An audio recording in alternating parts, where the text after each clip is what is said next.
Hi, my name is Bob. I'm the author of the Jetzig web framework. This is part 2 of the introduction to Jetzig's database layer, YetQuery. And we're going to pick up where we left off from part 1. So we're creating a really basic blogging application.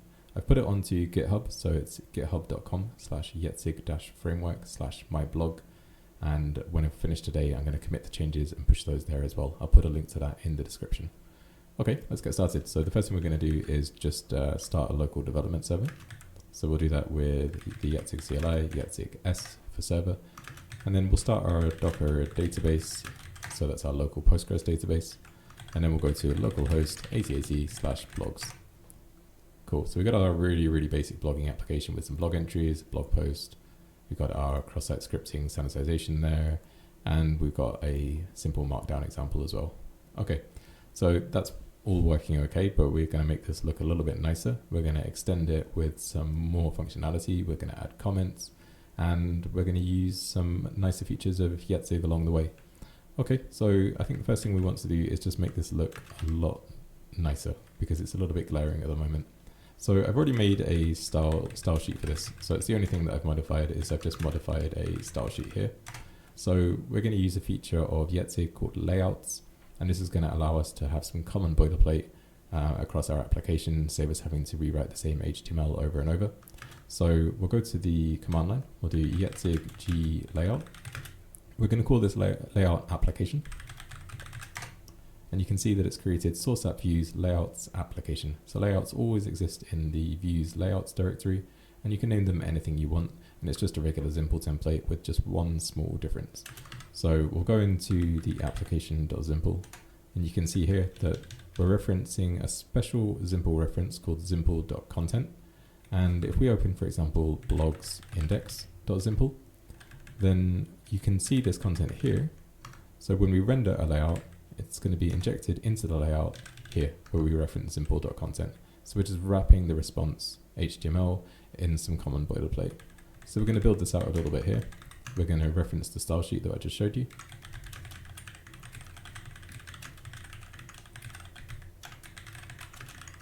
And we're going to do a nice header, my blog, do an HR, and we're going to give this an ID. We'll come back to that in a moment while we're doing that. Okay, and then the next thing that we need to do is actually enable our view to use this layout. So that's really simple. We just open blogs.zig, so source app views blogs.zig. And you can see we've got the same view functions that we had before, index, get, new post. And we're going to do pub const layout equals application. And that just needs to match the name of the template here. So source app views layouts application.zimple. And yeah, it's just going to, every view function that gets rendered here, it's going to render the HTML and then render that inside this layout. And we should see that we've got the style sheet, we've got the title, we've got the little dividing line here, and it's all wrapped in a main tag. So if we refresh this page here, you can see it already looks a little bit nicer. I'm no web designer, but it's just, not as glaring as it was before. So we've got our markdown example. If we go back and we refresh that page again, then we've got our my blog, and you can see there it's got that my blog on every page. But you can see here when we do a refresh, it's doing a, when we click a link, it's doing a full page refresh. So it's, not very modern, if you think of single page applications or written in React and so on. They're going to be injecting the HTML directly here. It's going to be running a lot faster. Although I'm running locally and you can't really see that kind of full page refresh, it is happening. It's not really that nice for a user. It's not very modern feeling. So we're going to use htmx, which is a really nice lightweight JavaScript library. If you haven't used it before, it's really nice. And Jetzig also provides some extensions for working with it. So we're going to show how to use those as well. So first thing we need to do is just grab htmx from a CDN. Cool. We'll grab that link. There we go. So now the htmx JavaScript is going to be available on every page. And that's all we really need to do to load htmx. And now we're going to edit our link here.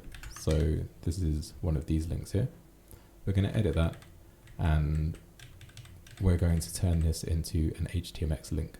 The way that you do that, really simple. You just do hx-get instead of href. and then you specify the URL that you want it to go and make a GET request for, and then specify the target, hx target equals hash main, and hx push URL equals true, and then we just need to make this have an href of some sort so it still behaves like a regular link. So yeah, we're telling it to make a GET request to blogs 1, 2, 3, so on, and then hx target, oops, that's where it's going to inject the response HTML into. So in this case, we've got our main, which has ID main. So it's going to inject the rendered HTML into there. And then we're going to do hx push URL equals true. And what that does is that when you click the URL, it's actually doing an XHR AJAX request behind the scenes. So we want it to also update the URL in the location bar here, so that when we click the URL, we can still share that URL and so on. This should all be working, but it's not going to quite work the way that we want it to. So if we refresh that page and then we click on this, it's done what we want. It's injected it into here, but it's also included the layout, and this isn't really what we want. But it's updated the URL, and that's working, you know, as we want. So we can now open that in a new tab. Now this renders how we want, because this is now no longer rendering this page, but this is going to be rendering the get.simple, and it's going to be wrapped in the layout, so it's behaving like we want when we go direct to the URL, but we want it to look like this when we click on the URL from here. So the way that we can do that, you can, you know, obviously write some custom code, but Jetzig actually provides some htmx middleware to make this a little bit more straightforward. So if we go into source main.zig in our application, and we've got our Jetzig options, and then we've got our pubconst middleware, which is just an array of type. And then we can just uncomment this, and you can put as many middleware as you want into this slice. They all operate one by one in the order that you specify them. So we've got jetzig.middleware.htmx middleware. We'll save that. So I'm just going to give you a quick overview of how that works and what it does. So we're in the Jetzig source code now. So we're going to go into htmx middleware, and this is the htmx middleware that we just loaded in our application. So the way that middleware works in Jetzig, just like most middleware, if you've used middleware before in a web framework, it's basically a pipeline for the request response lifecycle, and each middleware gets called one after the other, and various hooks, if you define them, will be invoked during the request response lifecycle. So the first hook that we call is after request, and this gets invoked immediately after the initial processing of the request. At this point, we have the request headers and the HTTP verb and so on. So we're going to inspect the headers. If the header hx target is present, which htmx passes every time that you use hx target, then if that is present, then we're going to set layout to null, and we're just going to do a bit of debug logging as well, just so that we can see that. So we're going to set the layout to null, and that's going to override in our blogs.zig. It's going to override the layout that we set here. So this will render as though we hadn't got a layout defined. So if we go back to our blogs and we refresh, and we click on this, this now behaves exactly like we want. So it's only rendering this without the layout. And if we open this in a new tab, we can see that we still get the behavior that we want, because it is now rendering with the layout. So it's working exactly like we want. So really, really simple, really, really, really powerful. Just gives you the options to kind of extend your application, make it feel a lot more modern, but still doing traditional web development. So for very, very sort of typical use cases, you can get a lot done with htmx. Okay, so now that we've got our blog looking kind of a bit more modern and a bit more fancy, we're going to extend some functionality here. So we're going to add comments, and the first thing that we need to do there is generate a migration. So let's just close down a couple of these tabs. Cool. Okay, so we've got Jetzig G for generate migration, and we're going to call it create comments. And we're going to create a table called comments. We're going to create a column called name, and it's going to be a string. We're going to create a column called content. That's going to be text. And then this one is going to be a foreign key. So we're going to do column blog ID. It's going to be index. It's going to be a reference to blogs.id. Cool. So we've got our new migration created. Now, like I said in part 1, if you don't want to do all of this from the command line, that's perfectly fine. All this is doing is just generating some initial Zig code just to give you a starting point. If you want to chop that off and just press enter there, that will just create a default migration. You can go and edit it, or you can use this, and then you can go and edit it afterwards as well if you still need to make some changes. So let's open that migration. Okay, so we've got an up and a down just like before. Up is called when you run the migration, down is called when you roll back the migration. And our table is called comments, so it's creating that table there. When we roll back, we're dropping that table. We've got our primary key, which is added automatically. We've got our column name, which is a string, content, which is a text. And then we've got our blog ID, which is a string. We're going to need that to be an integer because we're using numeric IDs. We're using sequence, we're not using UIDs here. And we've got index equals true and reference blogs ID. So I'm just going to reformat that a little bit to make it a bit easier to read. There we go. So we've got everything we need. We've got our blogs ID foreign key, and we're going to run that migration now. Jetzig database migrate. That's going to just quickly recompile because we've got that migration. It's Zig code, it needs to be compiled. It's going to apply the migration to the database. It's going to insert the migration version into the Jetzig migrations table. It's created our index, it's created our foreign key, and yeah, it's all good to go. So now that that's done, we just need to generate the schema. So we're going to do Jetzig database reflect. Now we already have the schema, so I'm just going to open this here. We've got our blog there already. So we're just going to reflect to add in the comments. So we're just reading the metadata from the database, and then there is our comment. My LSP has got a bit confused, so I'm just going to restart that. There we go. Okay, so we've got our comment model, and we've got our blog model, and blog hasn't changed at all. Comment is brand new, so we've got our ID, name, content, blog ID, and so on and so on. And we've got our timestamps. So now we're going to hook these up. So at the moment, YetQuery actually doesn't recognize a foreign key and automatically sets up the relations for you. That should be coming soon. But for now, we're just going to manually do that, which is fine because it's useful to show how this works anyway. So in our blogs table or model, we're going to specify .relation equals a tuple, and it's going to have a comments.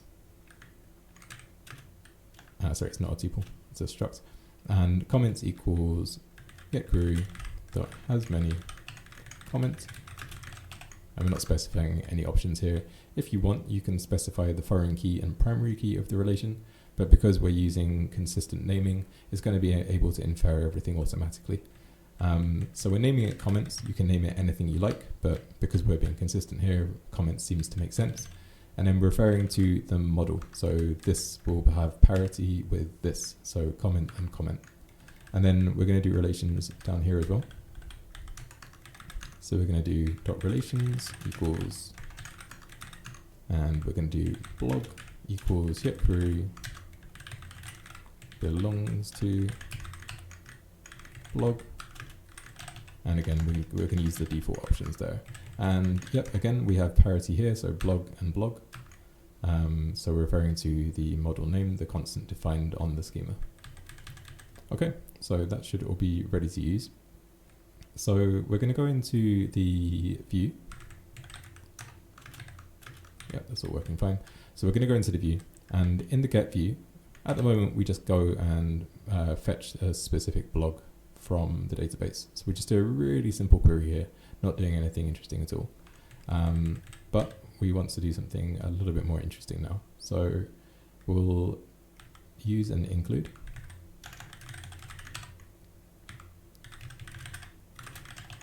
Okay, so we're specifying include on comments. So this is going to preload the comments from the database.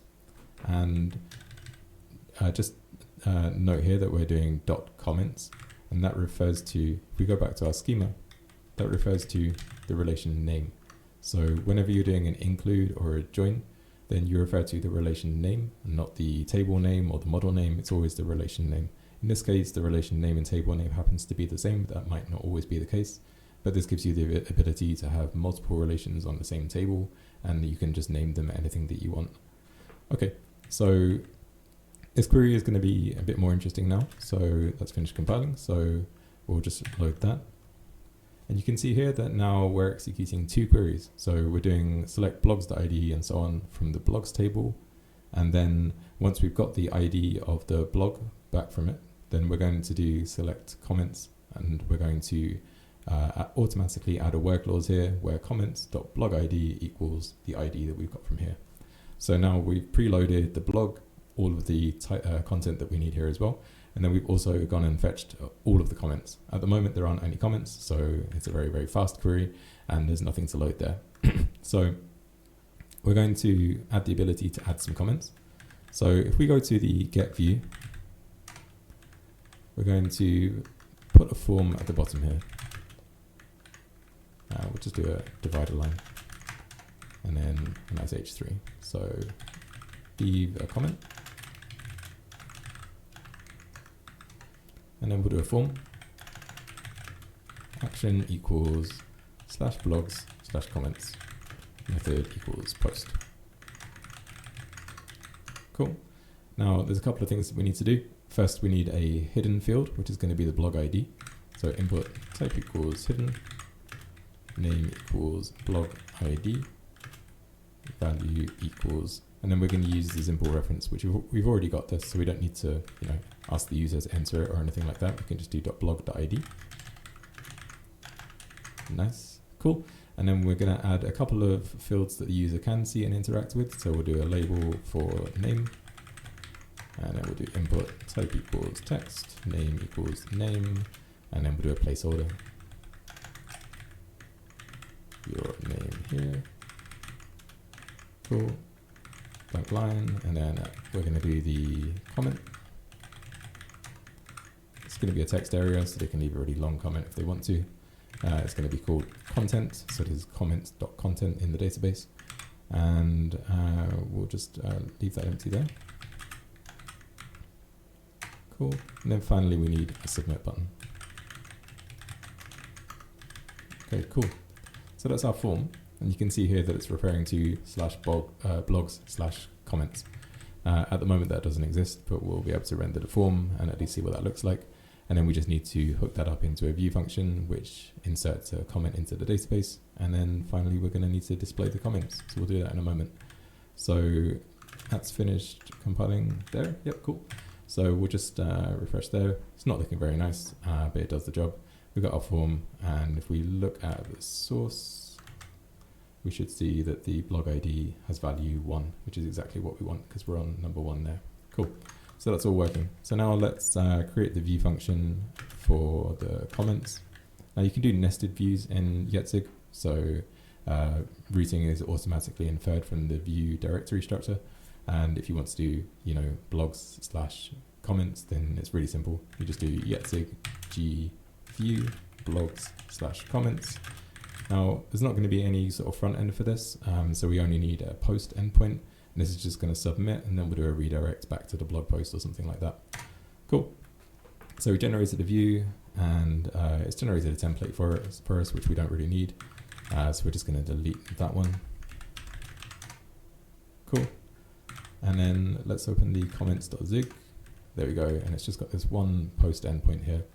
Okay, so let's process these params. So we'll do const params equals struct name const u8 content const u8, and also it's going to need the blog ID, which is going to be an I32.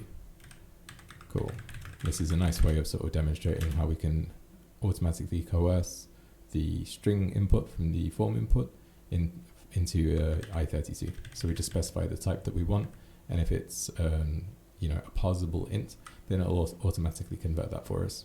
So we do try request.expect params, or else return request.fail on processable entity. So we didn't get the expected params, or the blog ID was incoherent or something like that. So this just makes sure that the params are going to be usable. And then we've got the params. So now we can insert that into the database. So we'll do try request.repo.insert.comment, and pass in the values that we want here. So we'll do dot blog ID equals params dot blog ID dot name equals params dot name and dot content equals params dot content. Cool. Okay. So that should now. Oh, we want to redirect here as well. So we'll redirect back to blogs / we'll just go back to the homepage. Cool, and that's going to be a moved permanently. Cool. Yeah, if we were feeling a little less lazy, we'd join this together with the blog ID and take us back to the get page. There's a thing in, you can do join path, which allows you to sort of join multiple segments of a path together really conveniently. But just for now, we're just going to redirect just to make things a bit simpler. Okay, so just one thing to note here, again, we're using a repo-based architecture in YetQuery. So if you're doing a database operation, the repo has to be involved somehow. So if you're just generating SQL, then that will never execute unless you pass it to a repo. And just for convenience, you have insert on the repo, and then we're just passing in the model name. So the enum literal that you see here, that refers in the schema to the const comment here. And then the params that we're passing this are the attributes, the column names. And that's automatically going to create that insert and execute it for us all in one go. Okay, that's finished running. So let's just refresh, make sure we're all up to date. You can see again that comments query is still running. We're still not doing anything with it. We'll do that in a moment. Okay, so that's all configured how we want. So we're just going to go and enter a comment here. So I'm going to put my name in as Bob, and then I'm going to say I like your blog. Cool, we'll submit that query. And then if we go back to the logs here, we can see that we've got insert into comments, blog ID, name, content, created at, updated at, and so on. And then we're getting a redirect here back to where we came from. So that's all behaving as we want. So now we just need to display the comments. So if we go back into our blogs index, and first of all, if we just look at the actual blogs.zig, so we're issuing this query now, and we're going to want to display these comments in a specific order. So we're just going to put that down a bit there, and we'll just do order by equals created at equals descending. Cool. So that will just control that subquery when we, well, it's not a subquery, it's a separate query. When we fetch the specific blog from the database, we then go and fetch all of its comments. So it's specifying that we want to order that comments query in order by created at. So we show the first one first, the most recent one first. Okay. So that's going to fetch that from the database. We'll be able to operate on those inside our view. So because we're just putting the entire blog into the template data, so we're doing root.put blog. So that means that under the blog reference, we're going to have the comments available just as an attribute on that. So you don't have to make any function calls or anything. Just with every single Jetzig database query, we generate the type dynamically depending on what kind of query we're executing. And that means that every result we get back is going to have a comments attribute, and that will just be a slice of comments. And even the comments are dynamically generated, so that the type of the comments. In this case, we're going to be selecting everything from the comments. You can specify select here as well, to specify specific columns that you want to include. But in this case, we just want all of the results there and all of the comments and all of the columns. Okay, so if we go to the get view, and then we're going to put something just above the form here. We're going to, in fact, no, we'll put it underneath the form. So we'll do another div here. And then we're going to iterate over the comments for blog.comments.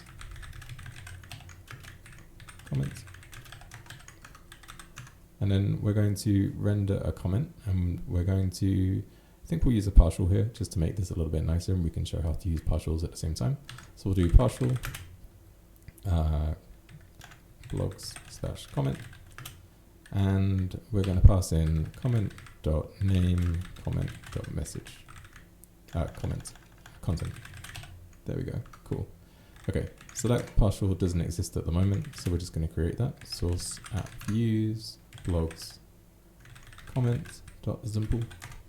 Cool. We're going to specify the args that the partial receives. So this is going to be name const u8 and the content const u8. And then we're going to render that here. So div, we're just going to like give it a class like, blog comment. Cool. We'll make this like a h4 name. Cool. And we'll do another div here, and we'll just do the content. Cool. So we've got an error here. Yeah, because the file didn't exist at the time. So here, if we look at the backtrace, you can just see that this is failing because simple file not found blog/_comment, because we were referring to a partial that didn't exist. But now that's recompiling because we created this. So just a quick primer on how partials work. You just use the @partial syntax. You specify the path to the partial. So this is going to be blogs/comment. And then you pass it some args. So we're passing it the comment.name and comment.content. And the way that you define a partial is it's just like any other simple template, except you prefix it with an underscore. So we're referencing blogs/comment. So we put it in the views directory, blogs/_comment.simple. Then you specify the args that you receive. So because simple templates actually compile down to Zig functions, this is really just a Zig function. So we're specifying the args that we take. And Simple will try to coerce all arguments that you pass to the types that you specify here. And it's going to receive name and content to const u8s, slices of const u8. And then we're just going to refer to them here as first class variables. So we're not doing, this kind of syntax because they're just available, within the partial function itself as regular Zig variables. Okay, so that's finished compiling. Now we can refresh that and go to our blog post. And then there you go, Bob, I like your blog. Let's do another comment. Hercules is my cat. He's asleep at the moment, but I also like your blog. Meow. Cool. Thanks, Hercules. Let's post that there, and then there you go. It's all working. And as you can see, it's ordered by created at descending. We've used partials. We've used htmx. We haven't used htmx on this because we're lazy, but you get the idea. And yeah, all looking pretty cool. So some really nice, more advanced features of query here. I'm not going to go into any more detail and any more of the kind of more advanced stuff that you can do, but maybe just for example, if we go to jetzig.dev and we have a quick look at the documentation. By the way, middleware, the full specification is covered here, so all of the stuff that you can do with middleware. If we go to the database section and we look at where clauses, which has its own section because it's really quite powerful, I think. You can see here you can do all kinds of stuff. So you can query on cat, do a relation on homes. So we're doing a join here. You can do an or logic. So this is just going to translate into this or cats.name equals. You can do greater than, less than. You can do like. You can do not equal. You can put just chunks of SQL as long as they're comp time known. You can just chuck those in as well. And you can do an equality check there, so where this function is equal to 100, and you can do where not, and you can really just nest this as much as you want. You can get really, really complex with it. If you want, you can use the question mark to specify bind params, and then these are automatically evaluated. So we've got like age divided by pause is $10, so it will automatically increment that for you and put them in the correct place. And then you can do .null, you can specify an array or slice of different variables, and that will generate all of the correct SQL there. Really, really nice and simple, so you can do really, really complex stuff. It's all specified here. Really quite powerful. And if you prefer, you can just execute raw SQL, just interfacing with the adapter directly. We're not really trying to push you in any direction, just want to make it as easy as possible to make database web applications. Okay, cool. I don't think we need to go into any more detail on more stuff. I'll do some follow-up screencasts to talk about some other features of Jetzig, but that's everything I wanted to cover today. So thanks a lot. Have a great day. See you soon.